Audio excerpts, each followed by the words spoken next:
వాక్యము వినేటప్పుడు ప్రతి వారిని కూడా ప్రార్థనాపూర్వకంగా వాక్యం విందాం. ఎందుకనగా ఈ లోకపు మాటలు కాదు ఇవి, పరలోకము నుండి వచ్చే మాటలు గనక అర్థం చేసుకోవడానికి, ఆ ప్రకారము బ్రతకడానికి కొంత ప్రయాసపడదాం. దేవుని మాటలు అంత త్వరగా అర్థమైతే కనిగిరి పట్టణంలో ఉన్న వాళ్ళందరూ క్రైస్తవులై ఉండేవాళ్ళు. కాబట్టి అర్థం చేసుకోవడానికి ప్రభు పాదాల చెంత కన్నీటితో అడుగుతూ ప్రతి మాట నాకు ఆశీర్వాదకరంగా మార్చు ప్రభు అని అడుగుదాం. దేవుడు ఆ రీతిగా మనలను దీవించునుగాక. కొంత సమయము దేవుని మాటలు విందాం. అగస్టిన్ అనే ఒక భక్తుడు ఉన్నాడు. ఆయన ప్రపంచంలో మహాజ్ఞానం కలిగిన వాడు. ఆయన అనుకున్నాడు, యేసు ప్రభువుల వారిని గూర్చి ఎవరైతే వింటారో వెంటనే నేను జ్ఞాపకం రావాలా ప్రపంచానికి అనుకున్నాడు. ఏమి చేస్తే నా పేరు ప్రపంచమంతా మారుమురుగిపోతుంది అని అనుకున్నాడు. చాలా పుస్తకాలు రాశాడు ఆయన, చాలా పుస్తకాలు రాశాడు. అందులో ఒక పుస్తకం సిటీ ఆఫ్ గాడ్ అనే ఒక బుక్ రాశాడు. అంటే చాలా గొప్ప గొప్ప వాల్యూమ్స్ ఉన్నాయి. సిటీ ఆఫ్ గాడ్ అనే బుక్ రాశాడు. ఇంకా ఆయన ఆలోచన చేస్తూ ఉన్నాడు, ఏమైనా లోకానికి జ్ఞానాన్ని అందించగలనా, ప్రభువు తర్వాత అంతటి వాణ్ణి కావాలని ఆశపడ్డాడు. ఒక సముద్రం వెంట నడిచి వెళుతూ ఉన్నాడు. సముద్రం వెంట నడిచి వెళుతూ ఉంటే దాదాపుగా ఒక 7-8 సంవత్సరాల అబ్బాయి బట్టలు లేకుండా ఒక చిన్న చెంబు చేత్తో పట్టుకొని సముద్రంలోనికి వెళ్ళి ఆ నీళ్లు ముంచి ఒడ్డున పోస్తూ ఉన్నాడు. చాలాసేపు నుండి అగస్టిన్ అనే భక్తుడు చూస్తూ ఉన్నాడు. దగ్గరికి వెళ్ళాడు. బాబు, ఏం చేస్తున్నావు అన్నాడు. ఆయన చెప్పాడు, ఆ చిన్న అబ్బాయి బట్టలు లేవు, చిన్న చెంబు చేతుల్లో ఉంది. అబ్బాయి చెప్పాడు, సార్, సముద్రంలో నీళ్ళన్నీ నేను ఒడ్డును పోయాలని పోస్తున్నాను అన్నాడు. ఎప్పటి నుండి చేస్తున్నావు బాబు అనంటే, సూర్యుడు ఉదయించినప్పటి నుండి ఈ మధ్యాహ్నం వరకు నేను నీళ్లు పోస్తున్నానయ్యా అని చెప్పాడు. అగస్టిన్ అనే భక్తుడు నవ్వాడు. బాబు, ప్రపంచంలో నీళ్లు తోడిపోయగలిగిన ఎన్ని రకాల ఈ సాధనాలు, మోటార్స్ ఉన్నవో, అలాగే పని చేయగలిగిన మనుషులు, చిన్న బిడ్డలు కాకుండా, మంచములో ఉన్న వృద్ధులు కాకుండా, వారి ఇంటిలో ఎన్ని రకాల పాత్రలు ఉన్నవో, అలాగే మూట కొట్టే ఎడ్లతో ఎన్ని రకాలుగా నీళ్లు తోడిపోసినా లక్షల సంవత్సరాలైన 1 ఇంచి నీళ్లు కూడా కదలవయ్యా, తరిగిపోవని చెప్పాడు. అప్పుడు ఆ బాబు ఆ చెంబు కింద పడవేసి, ఏమండి, మనము నిలబడిన ఈ నేలను ఎవరు కలుగు చేశారు అన్నాడు.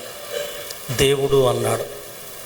కనబడుతూ ఉన్న ఈ సముద్రాలను ఎవరు కలుగు చేశారు అన్నాడు.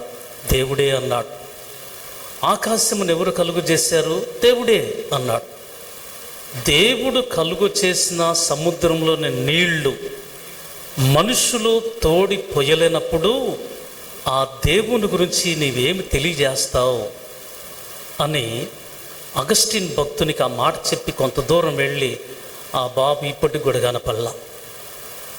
వెంటనే మోకాళ్ళు ఉంచి, ప్రభువా, నేను అజ్ఞానిని, నా జ్ఞానం సరిపడదు, ప్రపంచంలో నీవు మాత్రమే దేవుడవు, మేమందరము నరులము, నేను నీ విశ్వాసిగా ఉండడానికి కృప దయచే ప్రభువా అని అగస్టిన్ భక్తుడు దేవుని సన్నిధిలో సముద్రము ఒడ్డున ప్రభువుల వారిని సంపూర్ణంగా విశ్వసించాడు. ఎందుకు తెలియజేస్తున్నానంటే, 40 నిమిషాలలో దేవుని గురించి నేనేం ప్రకటన చేస్తాను? 40 నిమిషాలలో లేదా 45 నిమిషాలలో దేవుని గురించి మీరు కూడా సంపూర్ణంగా వినలేరు. కనుక బ్రతికినంత కాలము దేవుని గూర్చి మనము వినిన వాక్యమును మన హృదయమునకు అన్వయింప చేసుకొని ఆ ప్రకారము జీవించటయే మనుషులకు దేవుడిచ్చిన భాగ్యము. ఇంతకు మించి ఏమైనా ఎవరైనా చెయ్యాలని తలస్తారో వారు దేవునికి చెందిన వాళ్ళుగా. కనుక నీవు నేను మనందరము ప్రభువుకు చెందిన వాళ్ళుగా ఉండాలని అపోస్తుడైన యోహాను తన పత్రికలో ఈ సత్యాన్ని తెలియపరుస్తూ ఉన్నాడు.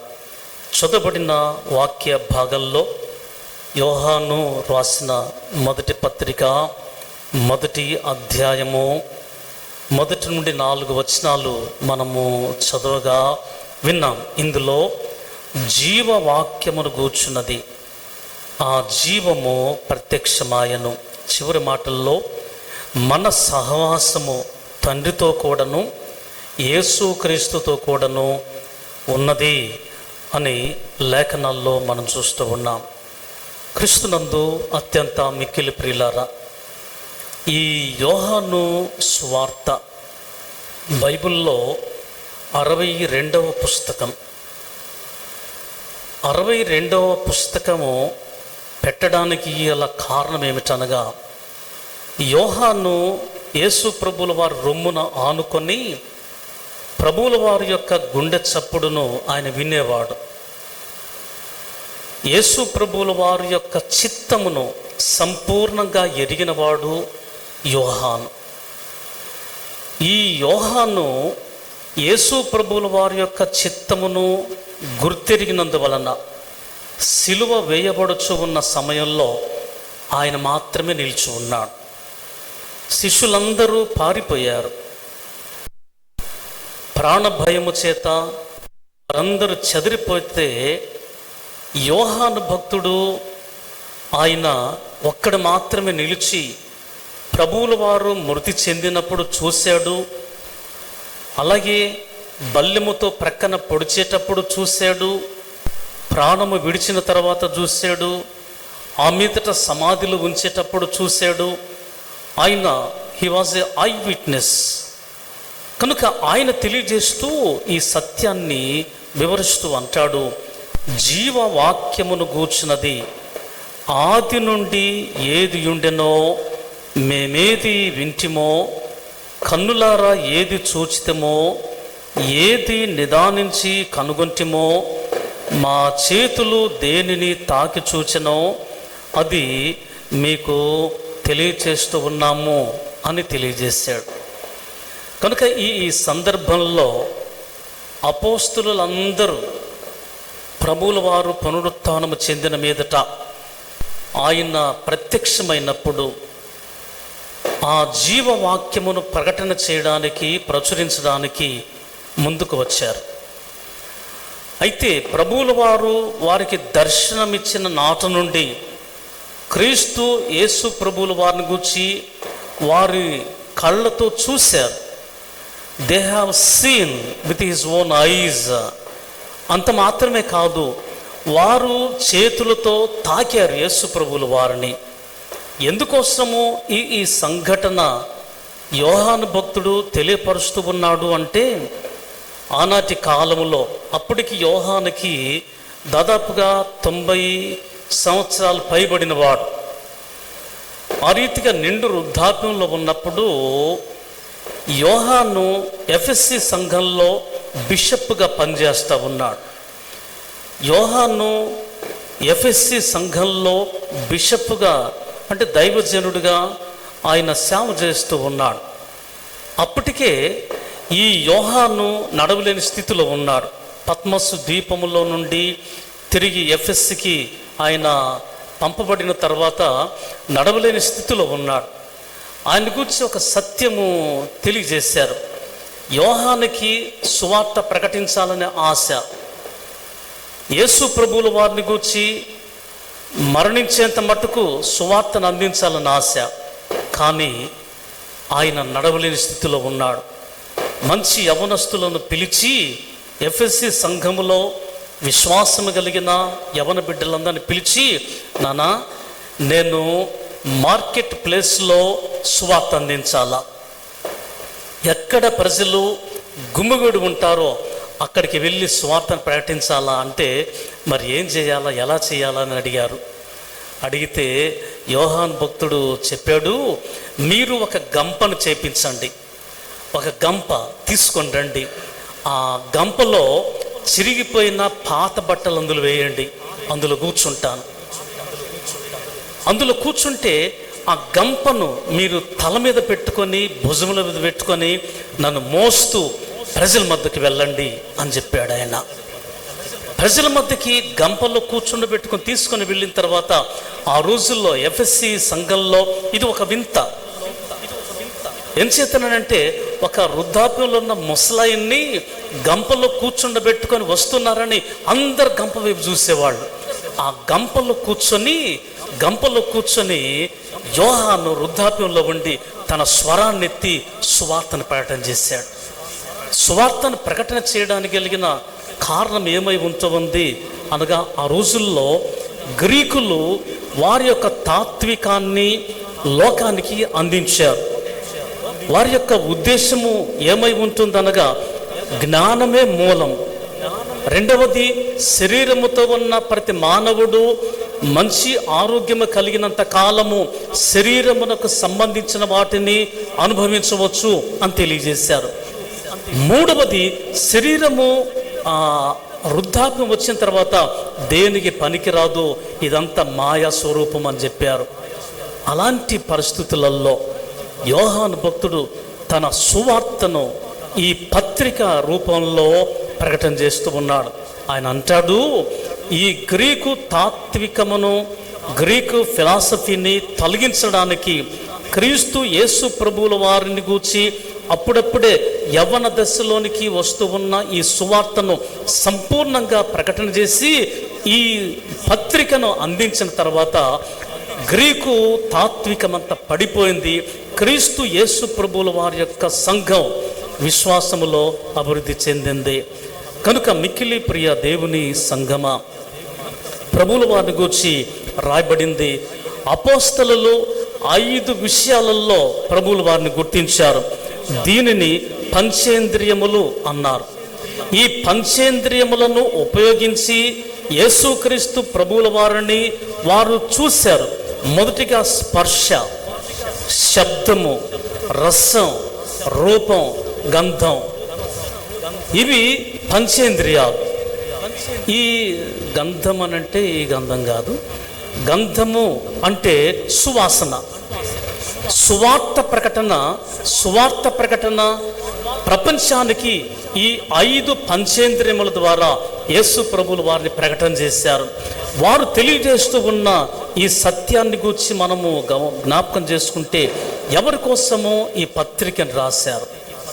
యోహాను ఈ పత్రికను ఏ సంఘానికి రాశారు, ఏ ప్రజలకు అందించారు అనేది మనం చూస్తే ఎఫ్ఎస్సి సంఘానికి రాశాడు, మరియు కొలసీలు కూడా రాశాడు.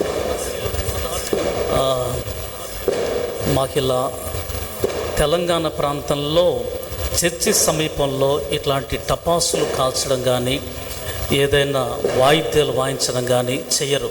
ఆరాధన జరిగేటప్పుడు లీడర్స్గా ఉన్న వాళ్ళు పోయి చెప్తారు, ఇక్కడ ఆరాధన జరుగుతూ ఉంది, మీరు ఇక్కడ ఏం చేయొద్దని. ఎందుకంటే ఇక్కడ అలా చేయడం అది వారికి కామన్ సెన్స్ కాదు. ఎందుకంటే ఆరాధనను అభ్యంతరపరచడానికి ఎవరికి అధికారం లేదు. కనుక ఆ రీతిగా మనం కూడాను వారిని కొన్నిసార్లు చేయొద్దని చెప్పాలా, వారికి తెలియదు కాబట్టి. సరే, దేవుడి స్తోత్రం కలుగును గాక. ఎఫ్ఎస్సి సంఘానికి రాస్తాడు, మరియు కొలస్సీలకు ఈ పత్రికను రాస్తాడు. ఎందుకోసము ఆయన తెలియపరుస్తున్నాడు అనేది గమనిస్తే, ఎఫ్ఎస్సి పత్రిక 5వ అధ్యాయము 6వ వచనంలో రాయబడింది, వ్యర్థమైన మాటల వలన ఎవడునూ మిమ్మును మోసపరచనీయకండి అంటాడు. కొలస్సీ పత్రిక 2వ అధ్యాయం 4వ వచనంలో చక్కని మాటల చేత మోసపరచకుండానట్లుగా మీరు జాగ్రత్తగా ఉండాలా అని తెలియజేస్తాడు. నిజమే, ఈనాటి రోజుల్లో కూడా మనలను చక్కని మాటల చేత భ్రమ పెట్టే వాళ్ళు చాలామంది ఉన్నారు. చాలామంది దేవుని వాక్యమునకు విరుద్ధంగా జీవించే వాళ్ళు ఉంటూ ఉన్నారు. అంత మాత్రమే కాదు, వారు ఈ చక్కని మాటలు కావచ్చు, వ్యర్థమైన మాటలు కావచ్చు, వాటి వలన జీవము లేదు, వాటి వలన బ్రతుకు లేదు, వాటి వలన పరలోక రాజ్యము మనుషుల మధ్యలోనికి రాదు. అంతేకాదు, ఈ చక్కని మాటల వలన దేవుని యొక్క విశ్వాసము నుండి తొలగించే వాళ్ళు ఉన్నారు. అందువలన దేవుని నుండి తొలగిపోకుండా ఉండడం కోసము యోహాను భక్తుడు ఈ పత్రికను రాస్తూ ఆయన వివరిస్తూ అంటాడు, జీవవాక్యమును గూర్చి ఆదిలో ఏమి ఉన్నదో మేము దాన్ని కనుగొన్నాము. ఆదిలో ఉన్న ఆ జీవము మేము విన్నాము, చూసాము, తాకాము, ఆ శబ్దాన్ని మేము కనుగొన్నాము. ఆయన ప్రత్యక్షమైనప్పుడు ఆ మరణించిన కూడా తిరిగి సజీవుడిగా లేచి ఆయన అన్ని కాలములలో బ్రతికే ఉంటూ ఉన్నాడు. ఆయన జీవముతో ఉన్న దేవుడు అని ప్రకటన చేశారు. అలాంటి జీవముతో ఉన్న దేవుణ్ణి ప్రకటన చేసినప్పుడు కలిగే లాభం ఏమై ఉంటూ ఉంది అనగా, దేవునితో మనకు సహవాసం కలిగి ఉంటాం. దేవునితో మనము సహవాసం కలిగి ఉంటాం. దేవునితో సహవాసం కలిగి ఉండేది ఒకే ఒక్కడు ఉంటాడు, వారు క్రైస్తవుడు మాత్రమే. ప్రభు అయిన యేసుక్రీస్తుల వారిని విశ్వసించి సంపూర్ణంగా క్రీస్తు వల్లే జీవిస్తూ ఉన్నప్పుడు క్రీస్తు ప్రభువుల వారితో వారు సహవాసం కలిగి ఉంటారు. క్రీస్తుతో సహవాసము ఉండని వాళ్ళు 40 రకాలుగా ఉంటున్న వాళ్ళు ఉన్నారు. అంటే 40 రకాలుగా ఉంటున్న దేవునికి విరుద్ధమైన కార్యములు 40 ఉన్నాయి. ఈ 40 కార్యములలో ఒక్కటి చేసినా కూడాను he should not fellowship with the lord. దేవునితో వారు సహవాసం కలిగి ఉండరు. అందువలన దేవునితో సహవాసం కలిగి బ్రతుకుచు జీవించి దీవెనకరంగా ఉండవలెనంటే ఆ నిత్య జీవమును మనం కనుగొనాలా, ఆ నిత్య జీవమును మనలోనికి ఆస్వాదించాలా. ఈ నిత్య జీవమైన యేసుక్రీస్తు ప్రభువుల వారిని మన జీవితంలోనికి, మన బ్రతుకులోనికి, మన ప్రవర్తనలోనికి, మన నడవడిలోనికి ఆయనను ఆస్వాదించాలా. అప్పుడే మనము ప్రభువులో సహవాసం కలిగి ఆశీర్వాదకరంగా ఉంటాము. ఈ సహవాసము లేని కాలమున రోమపత్రిక 5వ అధ్యాయము 12వ వచనంలో అక్కడ రాయబడిన సత్యాన్ని జ్ఞాపకం చేసుకుంటే,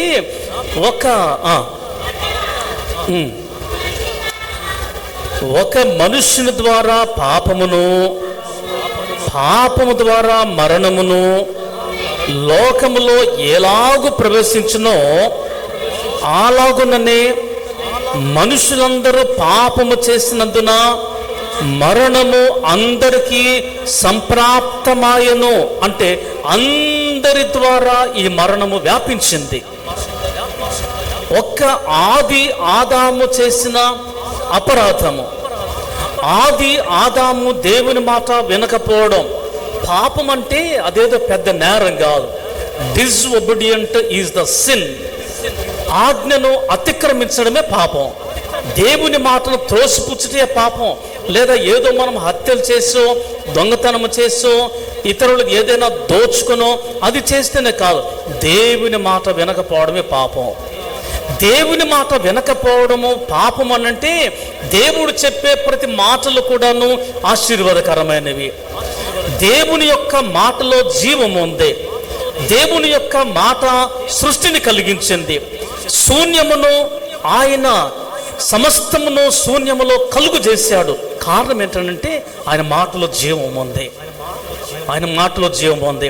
కానీ మనుషులను ఆయన నోటి మాట ద్వారా కలుగు చేయాల. ఆయన ప్రేమను అనుగ్రహించి ఆయన చేతులతో మనకు స్వరూపాన్ని ఇచ్చాడు. ఆయన యొక్క నాసికారంధ్రములు అనగా దేవుని యొక్క జీవవాయువు మనకు నాసికారంధ్రముల్లోనికి పంపించి ఆయన ప్రేమను మనకు వ్యక్తపరిచి సజీవులుగా చేశాడు. మానవుడు, మనిషి అనే మాటకు ల్యాంప్ ఆఫ్ నాలెడ్జ్ అన్నారు. అంటే మనిషి అనే మాటకి, మ్యాన్ అనే మాటకి ల్యాంప్ ఆఫ్ నాలెడ్జ్ అన్నారు. కనుక మనందరం కూడా ఎలా ఉండాలనంటే ల్యాంప్ ఆఫ్ నాలెడ్జ్గా ఉంటుండాలా, వెలుగు జ్ఞానం కలిగి ఉండాలా. ఈ జ్ఞానం ఎవరిదే ఉంటుంది? దేవునిది, మనది కాదు. మనదంటూ ఈ లోకములో ఏది కూడాను లేదు. అందుకనే ఒక మనుష్యుని ద్వారా పాపము ద్వారా మరణమును లోకములో ప్రవేశించింది. అందుకనే మన దేశమే కాదు, సర్వ ప్రపంచంలోనికి మిషనరీలు వచ్చారు. మిషనరీలు వచ్చి వారు సువార్తను ప్రకటన చేయాల. ముందుగా అంటే ఆర్మీ వాళ్ళకి, అంటే ఈ బ్రిటిష్ ఆర్మీ వాళ్ళకి 600 మందికి ఒక పాస్టర్ గారు ఉండేవాడు. ఆయన ఉదయం సాయంత్రము వారి యొక్క బెటాలియన్ని బయటికి పిలిచి వారికి దాదాపుగా 15 నిమిషాలు మాత్రమే ఆయన వాక్యాన్ని ప్రకటన చేసేవాళ్ళు. ఒక చిన్న కోరస్ పాడతాడు, ప్రభు నేర్పిన ప్రార్థనకు ముందుగా 5 నిమిషాలు వాక్యాన్ని ప్రకటన చేస్తాడు, ప్రభు నేర్పిన ప్రార్థన చెప్తాడు, వారిని చేతులెత్తి ఆశీర్వదించి తన యొక్క గుడారంలోనికి వెళ్ళిపోతాడు. రోజు ఇది జరుగుతూ ఉంది. ఇంకొక 30 సంవత్సరాలకి మన భారతదేశాన్ని బ్రిటిష్ వాళ్ళు వెళ్ళిపోతారనుకున్న సందర్భంలో భారతీయులు ఎలా ఉంటారో అని బయటకు వచ్చారు మిషనరీలు. అంటే అక్కడ ఉన్న పాస్టర్స్ బయటకు వచ్చారు. బయటికి వచ్చిన తర్వాత మన దేశంలో ఉన్న ప్రజలు ఎలా ఉన్నారనంటే, ఒకడేమో బుర్రు మిసాలు పెట్టి కిరు చెప్పులేసి మధ్యలో ఒక పెద్ద కత్తి పట్టుకొని కిరీటమును బట్టి టీవీగా నడుచుకుంటూ వెళ్తా ఉన్నారు. ఆయన ముందు నడుస్తూ ఉంటే ఆ వారికి ఈ టీవీగా నడుస్తూ కిరీటమును పెట్టి కిరు చెప్పులేసి బుర్రి మిసాలు పెట్టి నడుస్తూ ఉంటే వారికి ముందు పిలక జుట్టు పెట్టి చిన్న కండువ కట్టుకొని ఏమి లేని వాడికి ఒక జంజం వేసి వారు ముందు నడుస్తూ ఉన్నారు. వారి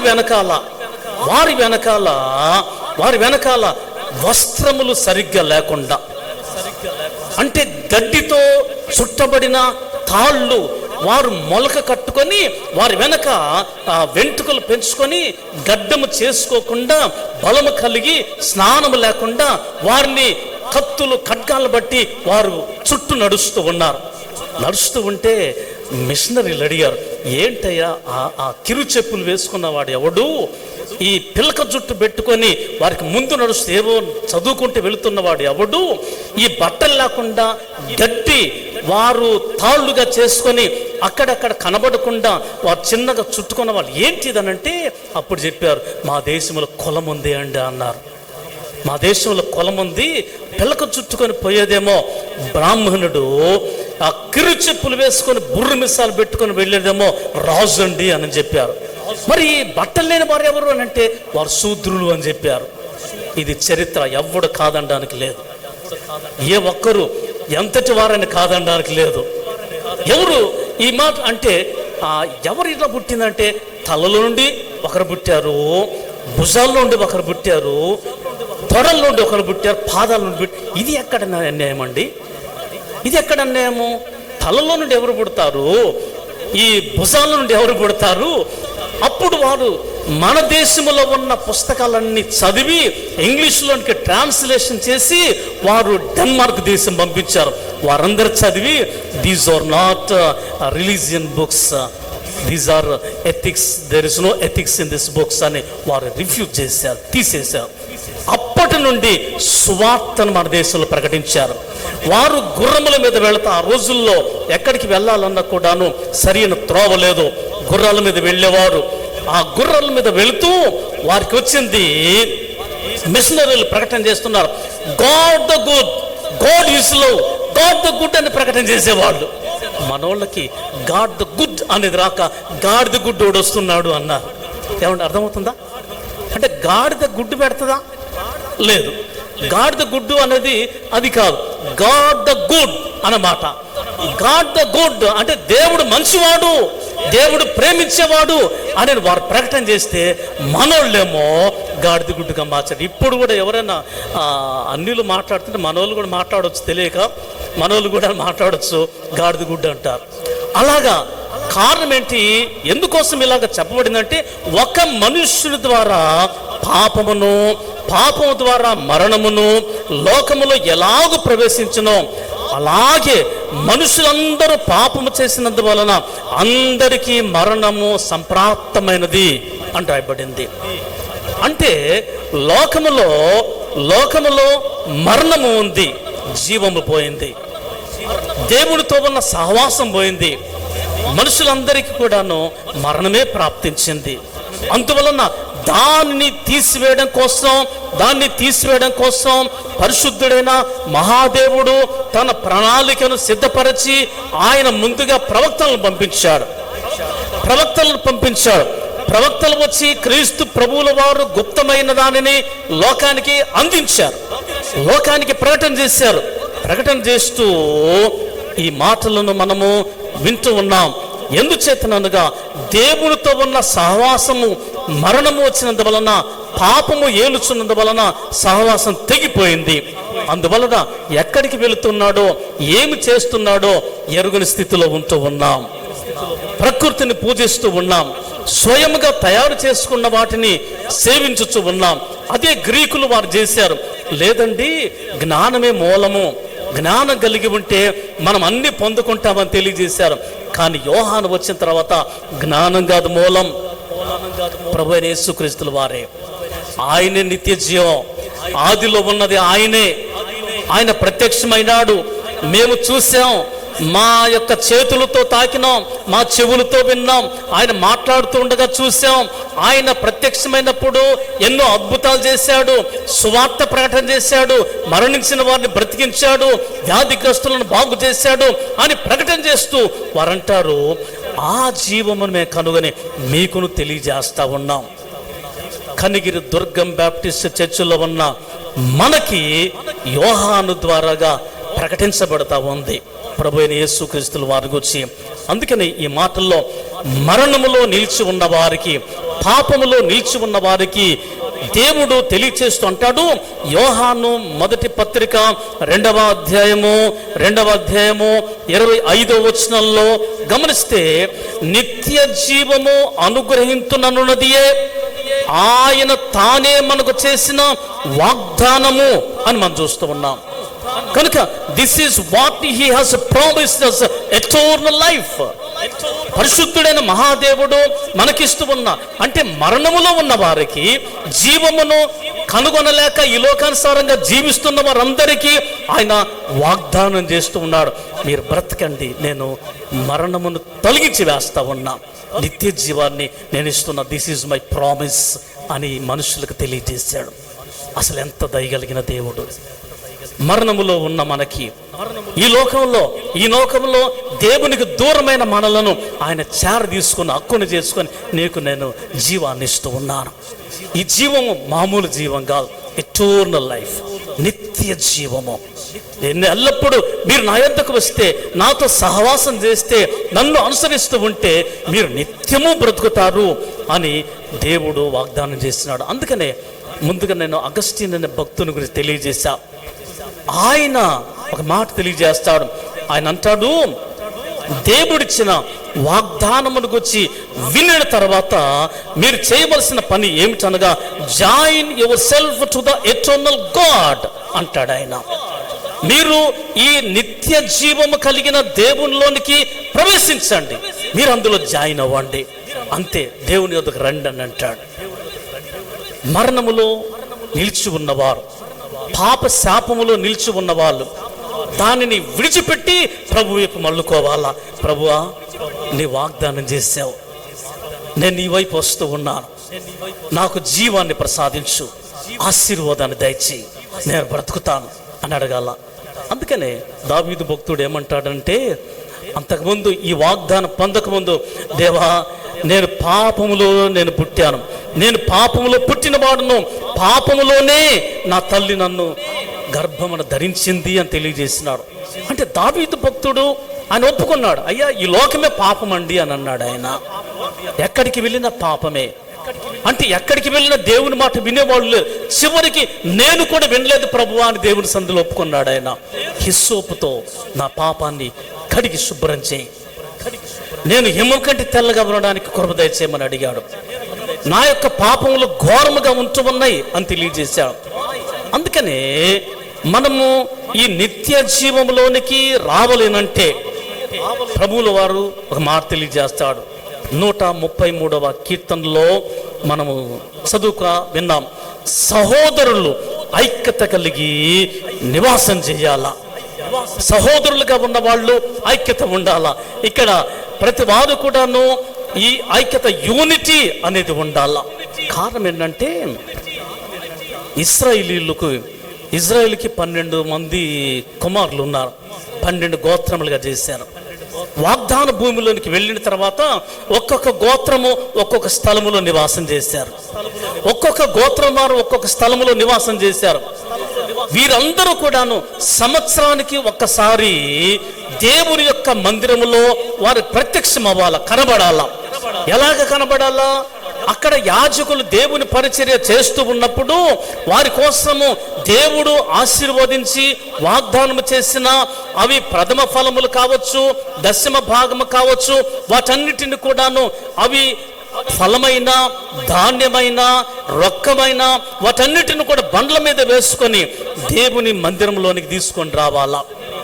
దేవుని మందిరంలోనికి వచ్చేటప్పుడు అందుకనే 133వ కీర్తన యాత్రా కీర్తనగా చెప్పబడింది. ఇది యాత్రా కీర్తన. దేవుని మందిరంలోనికి వచ్చేటప్పుడు దేవుడు చేసిన మేలన్నిటిని వారు జ్ఞాపకం చేసుకుంటూ దేవుని యొద్దకు రావాలా. వారు వచ్చిన తర్వాత అందరు కలిసినప్పుడు ఎలా ఉండాలనంటే యూనిటీగా దేవుని ఆరాధన చేయాలా, అందరూ ఐక్యతతో దేవుని ఆరాధన చేయాలా.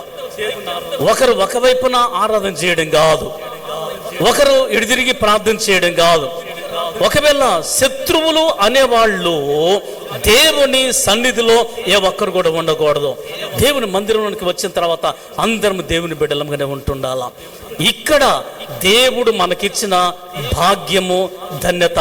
నీవు ఎవరివైనా, ఏ ప్రాంతం నుండి వచ్చినా, స్థానికంగా ఉన్న గ్రామం నుండి వచ్చినా, ఇతర రాష్ట్రం నుండి వచ్చినా, ఇక్కడికి వచ్చిన తర్వాత అందరము కూడాను సహోదరులుగా, సహోదరులుగా ఉండాలా. అప్పుడు దేవుణ్ణి స్తుతించి ఆరాధన చేస్తూ ఉన్నప్పుడు జరిగిన విషయము, వారిని దేవుడు పరిమళ తైలముగా మారుస్తాడు, హెర్మోన్ మంచుగా మారుస్తాడు. అక్కడ శాశ్వతమైన ఆశీర్వాదమును, జీవమును మహాదేవుడు ప్రసాదిస్తాడు.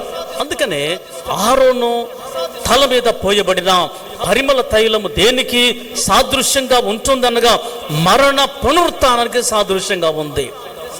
అహరోను గడ్డం మీద నుండి కారుచు ఉన్న ఆ పరిమళ తైలం యేసు ప్రభుల వారి మరణ పునరుత్థానానికి సాదృశ్యంగా ఉంటుంది.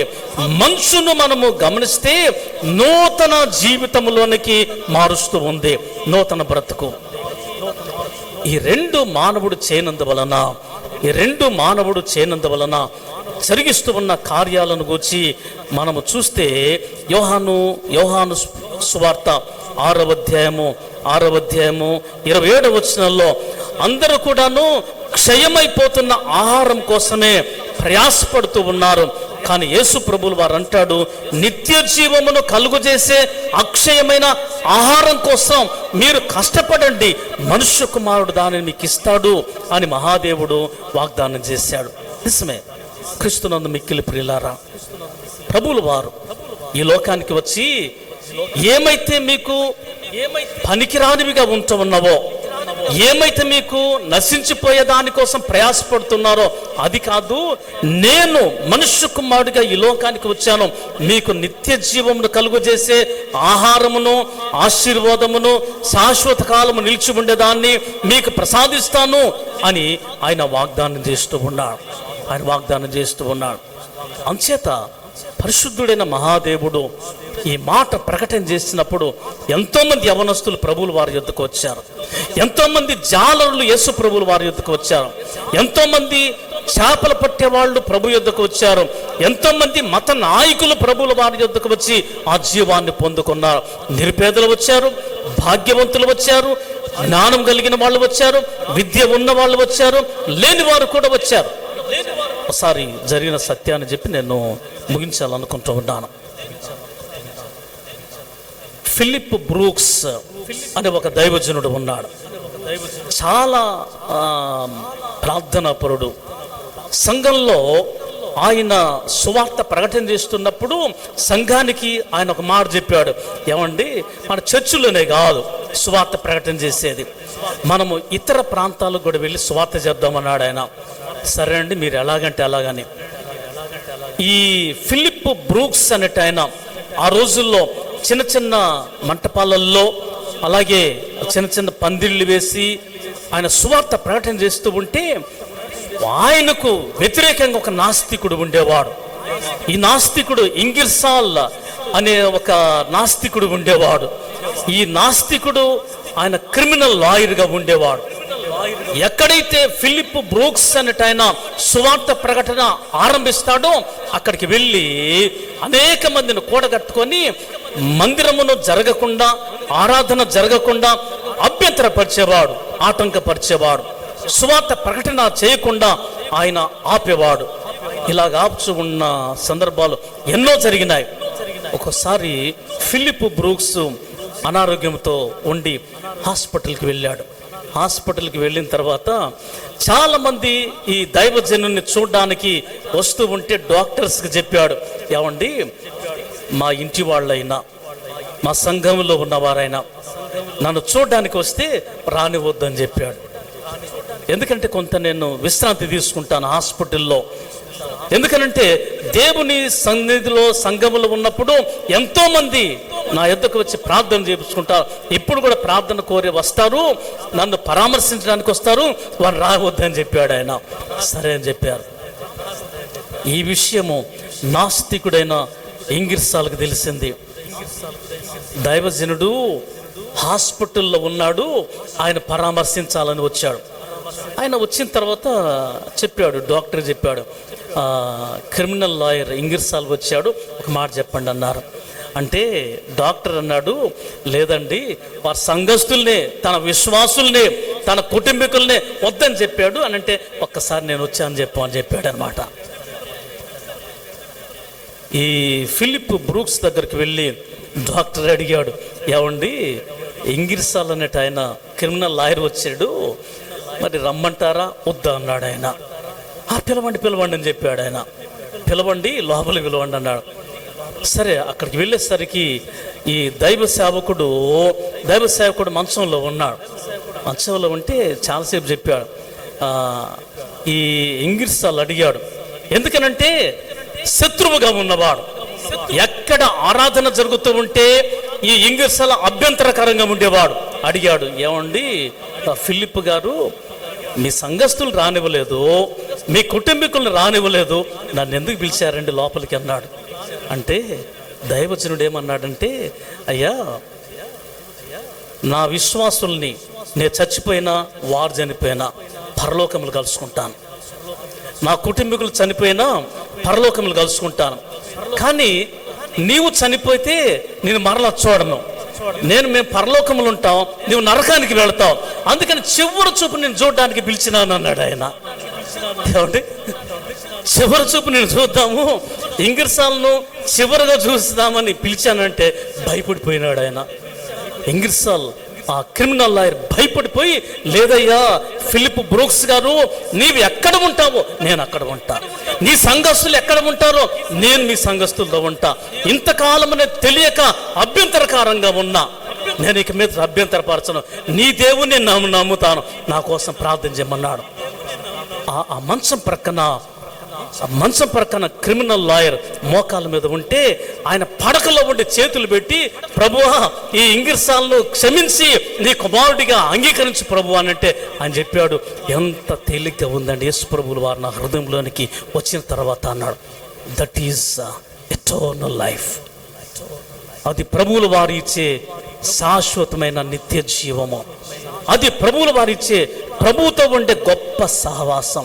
ఈ సహవాసమును, ఈ ఆశీర్వాదమును, ఈ నిత్య జీవాన్ని చేరి వచ్చిన మనందరికీ మహాదేవుడు అనుగ్రహించాలని కోరుకుంటూ ఉన్నాడు. కనుక ఆ నిత్య జీవము ప్రత్యక్షమై ఉండగా అపోస్తలులు చూశారు, విన్నారు, ప్రకటన చేస్తూ ఉన్నారు. వినిన తర్వాత నీవు నేను చేయవలసిన పని ఏమిటనంటే ప్రభుతో సహవాసం కలిగి ఉందాం. ప్రభుతో సహవాసం కలిగి ఉంటే ఆయన ఎక్కడ ఉంటాడో నీవు నేను మనందరము ఆయన యొద్దే ఉంటాం. ఇది మానవులకు దేవుడు ప్రసాదించిన శాశ్వతమైన ఆశీర్వాదం. ఆ ఆశీర్వాదం పొందుకోవడానికి, దేవునితో సహవాసం కలిగి ఉండడానికి, శాశ్వతమైన ఆశీర్వాదము నీవు నీ కుటుంబము పొందుకోవడానికి మిక్కిలి అనుకూలమైన సమయం. ఎవరైనా బాధల్లో ఉన్నా, శ్రమల్లో ఉన్నా, వ్యాధుల్లో ఉన్నా, ఆర్థిక ఇబ్బందుల్లో ఉన్నా, ఒంటరిగా జీవిస్తూ ఉన్నా, నీవు ఏ పని చేసినా ఆశీర్వాదకరంగా లేకపోయినా ఇది మిక్కిలి అనుకున్న సమయం. ప్రభువా, నేను నీ కుమారునిగా, నీ కుమార్తెగా ఉంటాను. నీవిచ్చే శాశ్వతమైన ఆశీర్వాదాన్ని నేను పొందుకుంటాం. నేనైతే క్షయమైన దానికోసం కష్టపడతాను, కానీ నీ యొద్దకు వస్తే శాశ్వతమైన నశించిపోకుండా ఉండే జీవాహారాన్ని నాకు అనుగ్రహిస్తావు. ఎందుకనగా నీవు నా కోసం శిలువలో ప్రాణాన్ని పెట్టావు, తిరిగి లేచావు. నీ యందు విశ్వాసం ఉంచిన వారందరికీ శాశ్వతమైన మేలులు, ఆశీర్వాదములు, ఆరోగ్యము, నెమ్మది, సమాధానాన్ని మహాదేవుడు అయిన నీవు ఇస్తావు, నేను విశ్వసిస్తున్నాను అని చెప్పిన వాళ్ళు ఉంటే తలలు వంచండి, ప్రార్థన చేద్దాం. పరిశుద్ధుడు అయిన మా తండ్రి, మీకు స్తోత్రాలు తెలుస్తూ ఉన్నాం. మహిమ కలిగిన దేవుడవు, పరిశుద్ధుడు అయిన తండ్రివి.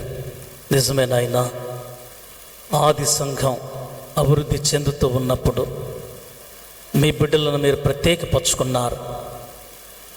ఆనాడు నిత్య జీవముగా ఉన్న మీరు ప్రత్యక్షమైనారు. అపోస్తలులు చూశారు, ఆది సంఘం అనుభవించారు. ఈనాడు కనిగిరి దుర్గం బ్యాప్టిస్ట్ సంఘ విశ్వాసులైన మేము ప్రభు నిత్య జీవాన్ని కనుగొన్నాము, మాలోనికి ఆహ్వానిస్తూ ఉన్నాం. మేము కూడాను నిత్యమైన ఆశీర్వాదములతో, శాశ్వతమైన సంతోషముతో ముందుకు కొనసాగడానికి సహాయం అనుగ్రహించండి. అందించబడిన వాక్యము ప్రతి ఒక్కరి జీవితంలో ఫలింప చేయమని, వినిన ప్రతి ఒక్కరు సంతోషంతో మిమ్మల్ని స్వీకరించడానికి కృప దయచేసినందుకు స్తోత్రము తెలుస్తూ యేసు ఉన్నత నామమున ప్రార్థించి వేడుచున్నాం తండ్రి, ఆమెన్. దేవునికి స్తోత్రం కలుగునుగాక. సంఘ కానుకలను మనము స్వీకరిద్దాము. పరిచారకులు ముందుకు వస్తే కొయిర్ వారు కానుకల కీర్తన పాడుచు ఉండగా మనము సంఘ కానుకలను స్వీకరిద్దాము. కానుకలను ఇచ్చేవాళ్ళు సంతోషముగా, ఉత్సాహముగా ప్రభువుల వారికి ఇచ్చి